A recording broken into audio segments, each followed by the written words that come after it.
Baik, assalamualaikum warahmatullahi wabarakatuh. Alhamdulillahirabbil alamin, wassalatu wassalamu ala asyrofil anbiya wal mursalin sayyidina Muhammad wa ala alihi wa sahbihi ajma'in, amma ba'du. Teman-teman sekalian, hari ini kita masuk pada pertemuan yang keempat, materi ketiga. Materi kita hari ini tentang tasawuf pada masa Nabi dan sahabat, sebagai kelanjutan dari materi sebelumnya, yaitu tentang sejarah perkembangan ilmu tasawuf. Materi ini kita bagi menjadi dua bagian. Pertama, tasawuf pada masa Nabi, di mana pada masa ini kita akan melihat praktek-praktek tasawuf yang dilakukan oleh Rasulullah. Jadi tasawuf itu sanad pertama adalah Rasulullah. Jadi apa yang dilakukan oleh para sufi dalam bertasawuf itu mengikuti dan mencontoh perilaku Rasulullah Shallallahu Alaihi Wasallam. Terus bagian kedua itu tasawuf pada masa sahabat. Jadi posisinya sahabat sebagai sanad kedua di dalam bertasawuf.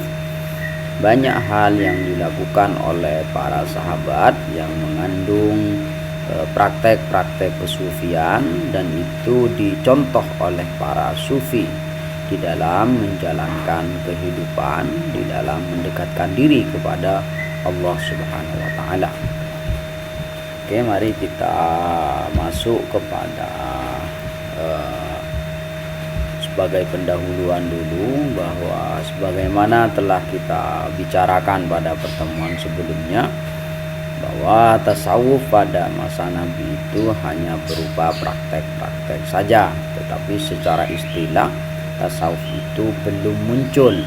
Tasawuf baru muncul, baru dikenal istilahnya itu pada masa pemerintahan Abbasiyah, saat dilakukan banyak penerjemahan buku-buku pengetahuan dari bahasa Yunani ke bahasa Arab. Tetapi sebelum itu konsep tasawuf itu sebenarnya sudah ada, lahir pada umat agama-agama yang lain. Konsepnya seperti Brahmana, Hinduisme, terus filsafat, iluminasi Yunani, Majusi Persia, dan Nasrani awal. Dan tasawuf itu masuk melalui sindik Majusi dan menemukan jalannya dalam realitas umat Islam itu pada abad keempat dan kelima Hijriah.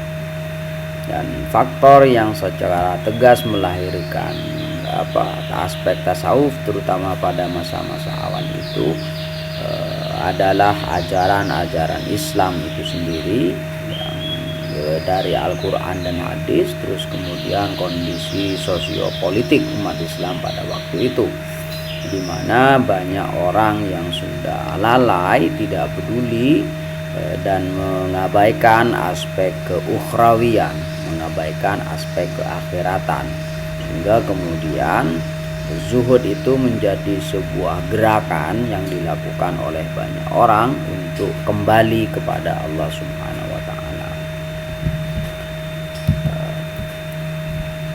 Kita masuk kepada Rasulullah sebagai sanad pertama di dalam bertasawuf. Ini dibagi menjadi dua bagian. Yang pertama, kehidupan sufistik Nabi sebelum menjadi Rasul. Yang kedua, kehidupan sufistik Nabi setelah menjadi Rasul. Jadi sebelum menjadi Rasul, Nabi Muhammad itu sudah melakukan praktek-praktek yang kemudian menjadi contoh bagi para sufi di dalam mendekatkan diri kepada Allah Subhanahu wa taala. Apa yang dilakukan oleh Rasul itu seperti misalnya menyendiri di Gua Hira. Jadi Rasulullah selama beberapa malam secara rutin pergi ke Gua Hiro, merenungi alam semesta, terus juga mengurangi makan, mengurangi aktivitas keduniawian. Dan Rasulullah berpikir tentang bagaimana keadaan masyarakat pada waktu itu. Kehidupan Rasulullah yang selalu merenung di Gua Hiro ini kemudian menjadi cikal bakal dari kehidupan asketis yang dilakukan oleh para sufi di masa-masa tabi'in, di abad-abad pertama, kedua, dan kedua Hijriah. Nah, mengisolasi diri itu dilakukan oleh Rasul. Menurut Al-Ghazali, mengisolasi diri dalam arti uzlah itu sendiri memiliki banyak manfaat, terutama di dalam memusatkan diri di dalam berpikir, memusatkan diri di dalam beribadah, dan mengakrabkan diri di dalam bermunajat kepada Allah Subhanahu wa taala.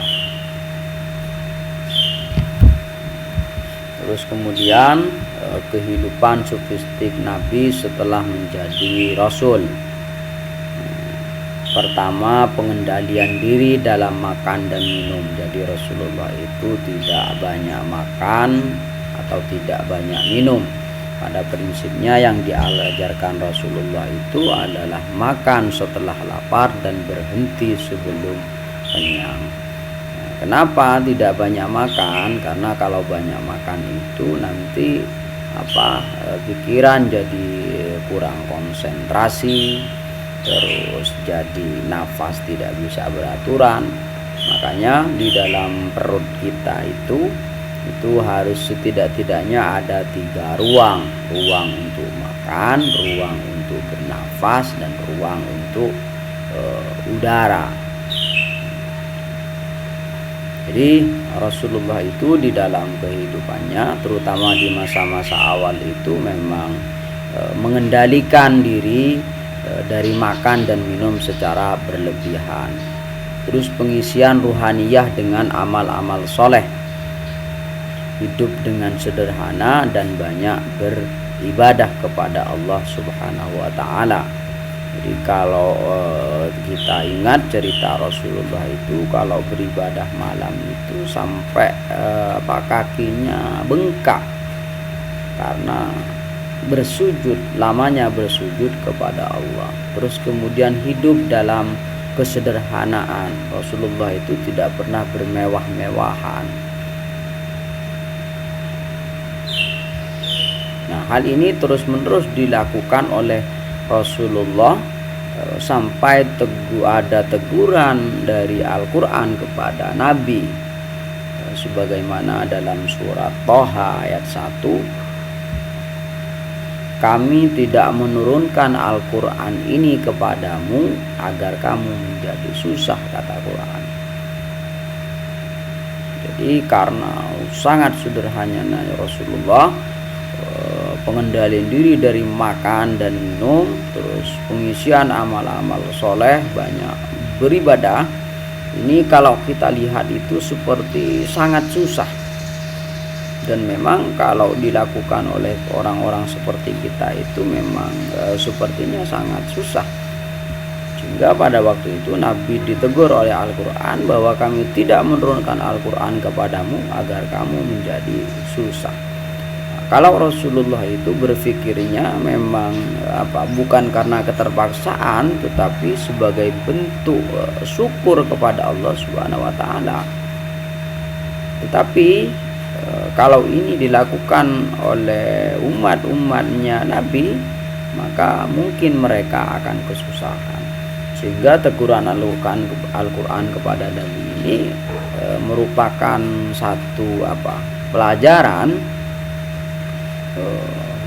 agar bahwa umat Nabi Muhammad itu tidak mungkin bisa menyetarai Nabi Muhammad di dalam beribadah, di dalam pengendalian diri, di dalam pengisian amal soleh kepada Allah Subhanahu wa taala.